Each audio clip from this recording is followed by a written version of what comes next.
ఏపీలో టీడీపీ 44వ ఆవిర్భావ దినోత్సవ వేడుకలు ఘనంగా జరిగాయి. మంగళగిరిలోని పార్టీ కేంద్ర కార్యాలయంలో ఘనంగా నిర్వహించారు. టీడీపీ వ్యవస్థాపక అధ్యక్షులు దివంగత ఎన్టీఆర్ విగ్రహానికి పూలమాలలు వేసి నివాళులర్పించారు సీఎం చంద్రబాబు. పార్టీకి ఎన్ని కష్టాలు వచ్చినా కార్యకర్తలు వెనక్కి తగ్గలేదన్నారు టీడీపీ నేతలు. అటు టీడీపీ ఆవిర్భావ దినోత్సవం సందర్భంగా శుభాకాంక్షలు తెలిపారు deputy CM Pawan Kalyan.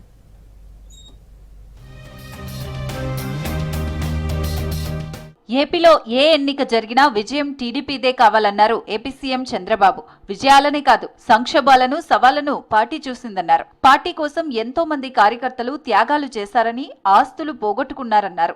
Telugu Desam party 44వ ఆవిర్భావ వేడుకలు అమరావతి మంగళగిరిలోని పార్టీ కేంద్ర కార్యాలయంలో ఘనంగా నిర్వహించారు. టీడీపీ వ్యవస్థాపక అధ్యక్షులు దివంగత నందమూరి తారక రామారావు విగ్రహానికి పూలమాలలు వేసి నివాళులర్పించారు చంద్రబాబు. తర్వాత పార్టీ జెండా ఎగురవేశారు.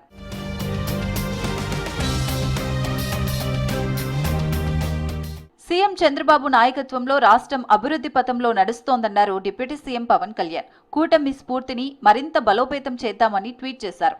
టీడీపీ 44వ ఆవిర్భావ దినోత్సవం సందర్భంగా ఆ పార్టీ నేతలకు శుభాకాంక్షలు తెలిపారు పవన్ కళ్యాణ్. టీడీపీని గల్లంతు చేస్తామన్న వారే అడ్రస్ లేకుండా పోయారన్నారు మంత్రి నారా లోకేష్. ఎన్ని కష్టాలు వచ్చినా కార్యకర్తలు పార్టీ జెండాను వదల్లేదన్నారు. వైసీపీ హయాంలో మెడపై కత్తి పెట్టి బెదిరించినా వెనక్కి తగ్గలేదన్నారు. అనేక సంక్షేమ పథకాలను పరిచయం చేసింది ఎన్టీఆర్ అన్నారు. కష్టపడే కార్యకర్తలను టీడీపీ ఎప్పటికీ గుర్తుంచుకుంటుందన్నారు లోకేష్.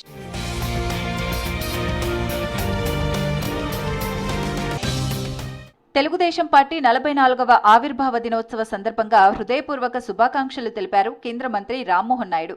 తెలుగు జాతి ఆత్మ గౌరవాన్ని ప్రపంచానికి చాటాలని ఎన్టీఆర్ స్థాపించిన పార్టీ నేడు ప్రజాసేవలో 44 వసంతాలు పూర్తి చేసుకోవడం గర్వకారణమన్నారు రామ్మోహన్. టీడీపీ ఆవిర్భావ దినోత్సవం సందర్భంగా తన నివాసంలో సీనియర్ నేతలు కార్యకర్తలకు విందు ఇచ్చారు చంద్రబాబు.